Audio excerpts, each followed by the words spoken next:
Hey guys, what's going on? It's Brandon sitting here next to a C8 DCT transmission, and just wanted to make a little video here. Just really thankful for how crazy life is. I feel like it's a dream. I feel like when you think you're in your, I mean, I've heard many people say you got to hit rock bottom kind of to take off. And last couple of years, I've really been it's been a challenge. I'll put it that way. Uh, Ever since like 2016, 18. Don't get me wrong, I have a good life. I'm very free. I get to do my own thing. But I generate my own money, and a lot of people think I got some sort of like trust fund or something. Hell no. I've had the people who you'd think would have given me a trust fund, they were stealing from me basically. But neither here nor there. People can't steal knowledge and experience, things you learn along the way. I'm really thankful, guys. I'm just making this video because I feel like I haven't been making videos because I've been really busy on stuff and I can't show you what I'm doing because it's all top secret. Uh, but I kind of gave you a hint here at the beginning, as I do with the C8 DCT. I'm so thankful for Anderson Dick for selling me the C8 DCT at a very reasonable, amazing price. I'm thankful for that magic gut thing I have that just says you need to bite the bullet and go buy this transmission.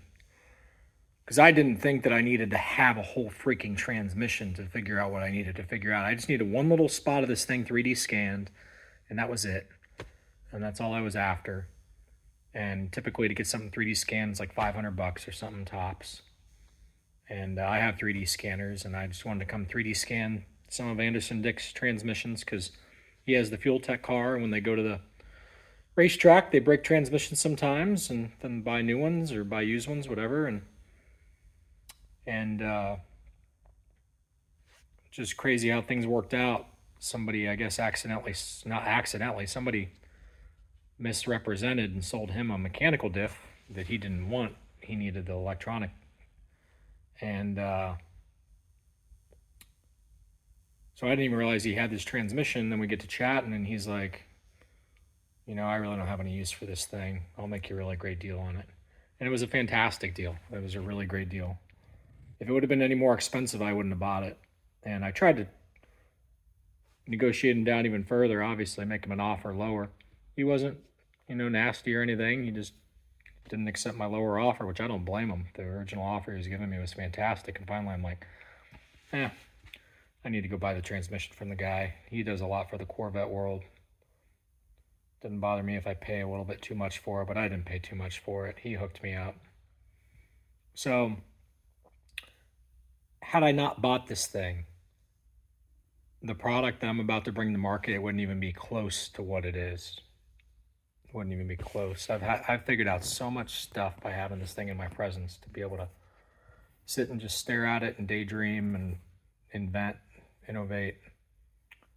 And because the back of the Corvette, if you're going to add additional products, we'll just put it that way, there's not a whole lot of room back there. You got big thermal issues with the catalytic converters and headers and all kinds of stuff. And so if you plan to do anything revolving around this transmission, you are into heat in a hurry. This thing is wrapped in fucking headers and exhaust pipes, basically, in proximity. And what I've got is revolutionary, what I figured out.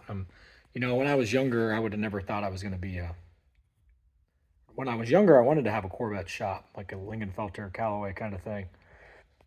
But once I got through college and stuff, or, out of high school into college years, I was just like, there's better things to do. There's better things to screw around with to make money.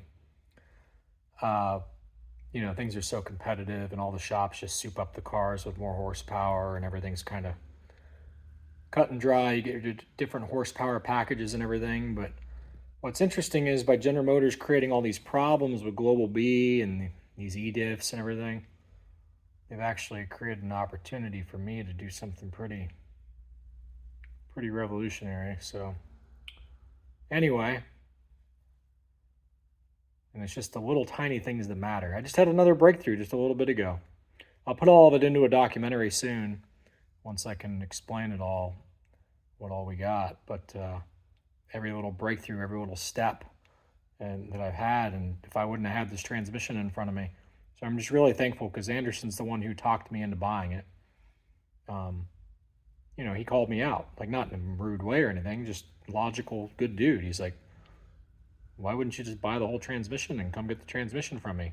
Why would you 3D scan that one little spot? He was like, if you're going to build something for Corvettes, come get the whole transmission. And don't get me wrong, he probably wanted rid of this thing. That's fine, but he was right. So I got a lot of respect for that guy. I really appreciate him. I appreciate people who make the world a better place. And I really appreciate you guys following me all these years. Part of the reason why I never did like t-shirts and different things and tried to like make money with Vet Titans is because I knew it would become a distraction. I look at these people, and don't get me wrong, I don't fault, Conti and Brink of Speed and Justin Horsepower Obsessed. I don't fault them for doing their shows. It is what it is. Like but I don't want to sit and chat with people all day and answer comments and be the bubbly guy until I've got something that's really like this, what I'm about to release. And you got to do what you're passionate about. And this is something that I would be happy to chat with people about. And probably going to create another channel that's named after this product. And it'll be a really, lighthearted, fun, show people with those cars, and people send in footage, and once they have what we have, and go to racetracks, do all kinds of fun stuff. So anyway, just figured I would make a little video here because I haven't been making Corvette videos lately, and I apologize that I haven't been making anything good. And I'm not installing anything on my Z06, but it's nice to have it, to be able to look at it, to be able to figure out clearance things, just to be able to, stare at things and see how it's going to be done. So anyway, that's all I got.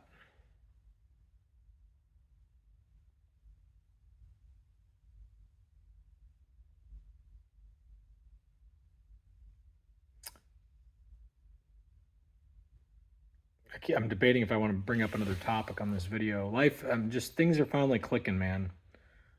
On the girl front and everything. There was that really gorgeous girl I talked about in the other videos or whatever that I really had a connection to.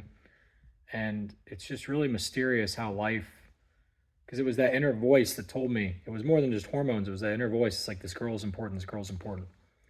And been communicating with her a little bit recently again. And it's been just very eye-opening for me just to understand some things. And anyway, I can't really get into it. I just appreciate life. I appreciate people. I appreciate my magic gut, and I'm glad when I don't back down and I continue to reach back out to certain people and, talk about things and try to problem solve. She's extremely strong-willed, to say the least. She's like the female version of me, except you've seen like lazy version of me. Back when my leg worked, and even after my leg got messed up, I was still like hyper busy all the time doing things. But there's that old saying, haste makes waste. And sometimes, well, I know that the biggest money I've made in my life is when I come up with really innovative ideas that nobody's really figured out yet. I'm like a step ahead. And